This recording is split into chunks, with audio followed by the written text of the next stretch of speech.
Finding Coral was the third upload on the Haribruce TV YouTube channel, and right now it has just over 52,000 views. I'd like to say thank you to anyone who has taken an interest, shown some appreciation and support for this video. Thank you. The video has received love, it has received hate. However, I believe these people are putting forward too much emotion for what is actually a joke. The video is wrong.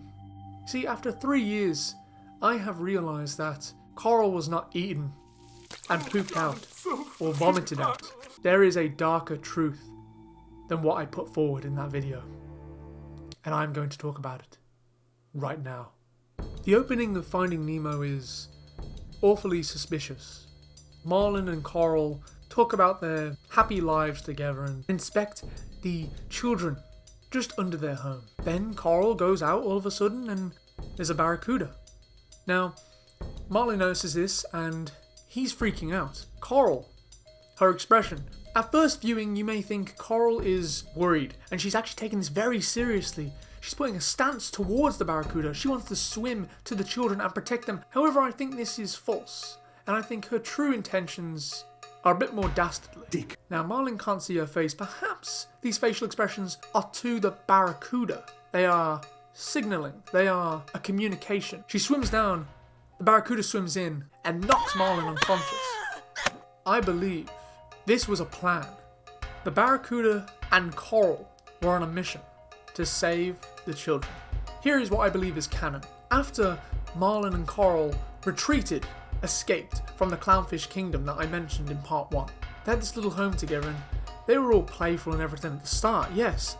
However, I think Coral soon realised what was going on. Marlin is obviously an older guy. Yeah, definitely an older guy. Maybe not so much older, but I mean, come on, they have such different takes on the same personality. I believe Marlin is actually a little bit of a bit of a pedophile, but that's beside the point. I believe Coral came to a realization that this was just a fling. This was a mistake. She rushed into this relationship and it's blown up in her face. I believe she tried to explain this to Marlin, that maybe this wasn't meant to be. However, Marlin got a little bit aggressive and then Coral had no choice but to stay. She was forced. She was abused into this relationship. I don't want to say whether or not she was forced to have children with Marlin, but that could have very well been the case. Anyway, the eggs have been laid. Coral, she doesn't want to raise these children with Marlin. She does not want to put these children through hell. As far as she knows, Marlin is a deranged old fish who's abusive. If not physically, definitely emotionally. He plays this stance as if he's the submissive one in the relationship. No, I believe he acts that way. It's just a front when he really wants the control. How's about this for a plot? One morning, Coral says to Marlin, I'm just going to go for a little swim, little morning swim, bit cardio. She goes into the dark neighborhood and she meets up with this barracuda. If you help me and my children get out of that hellhole and get us to the Clownfish Kingdom, I can guarantee you treasures. I can guarantee you that the Clownfish Kingdom will take you in with open arms and protect you. And if you don't want to come in, we'll still protect you. That's what I think it was. I think it was a protection for protection type deal. See, I've not noticed any currency in the fish world. Not like in Shark Tale, where they had the pearls and all. Why ain't I talking about Shark Tale? Why am I talking about Finding Nemo? So they go forth with this plan to get out of there. Marlin is knocked out. They don't know when he will wake up, so they're in a rush. That's why they left the one egg.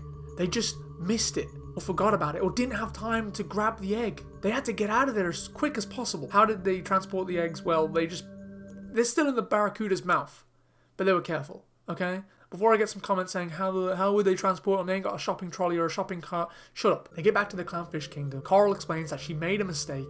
She's brought the children that she had made with Marlin. So what do we know? Well, we know that Coral and the barracuda staged homicide and kidnapped a group of children. We also know that Nemo is in fact an inbred. We're not going to denounce that theory because, well, it's plain and obvious. And a new discovery. Marlon is quite possibly an abusive, egotistical maniac. Quite possibly a pedophile and rapist.